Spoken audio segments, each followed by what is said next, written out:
30,000 pound ওজনের GBU-57 bunker buster কিভাবে 60 metre পুরু কংক্রিট ভেদ করে। এটি 30 কিলোমিটার উপরে থেকে একটি B-2 স্টেলথ বোমার থেকে ফেলা হয়।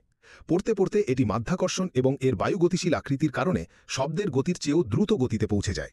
মাটিতে আঘাত করার মুহূর্তে এর ধাক্কা যেন ইস্পাতের উপর বজ্রপাত, একেবারে বিশুদ্ধ গতিশক্তির ধাক্কা। এর ওয়ারহেড তৈরি হয়েছে নিকেল ক্রোমিয়াম স্টিল অ্যালয় দিয়ে, যা সাধারণ স্টিলের চেয়েও অনেক বেশি শক্ত এবং তাপ সহনশীল, ফলে তীব্র আঘাতেও এটি ভেঙে পড়ে না। বোমাটির সরল ও এরোডাইনামিক গঠন এবং জেডিএমসের মতো নিয়ন্ত্রিত লেজ ফিন এটিকে নিখুঁত কোণে আঘাত হানতে সাহায্য করে। জিপিএস এবং ইনার্শিয়াল গাইডেন্স প্রযুক্তি এটিকে 1.2 মিটারের মধ্যেই নির্ভুলভাবে লক্ষ্যভেদ করতে সক্ষম করে। কিন্তু এটি সাথে সাথে বিস্ফোরিত হয় না কেন? একটি ডিলেড ফিউজ প্রায় 0.3 সেকেন্ড পর বিস্ফোরণ ঘটায়।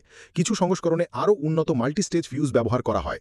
প্রথম চার্জ দিয়ে পথ তৈরি করে, দ্বিতীয় চার্জ আরও গভীরে নিয়ে যায়, তারপর ওয়ারহেড বিস্ফোরণ ঘটায়। যদি এটি পুরোপুরি ভেতরে প্রবেশ করতে নাও পারে, বিস্ফোরণের শক্তি এতটাই ভয়ঙ্কর যে কোনো সাধারণ বোমার চেয়েও 10 গুণ বেশি শক্তিশালী, যে 600 মিটারের মধ্যে থাকা সবকিছু ধ্বংস হয়ে যেতে পারে।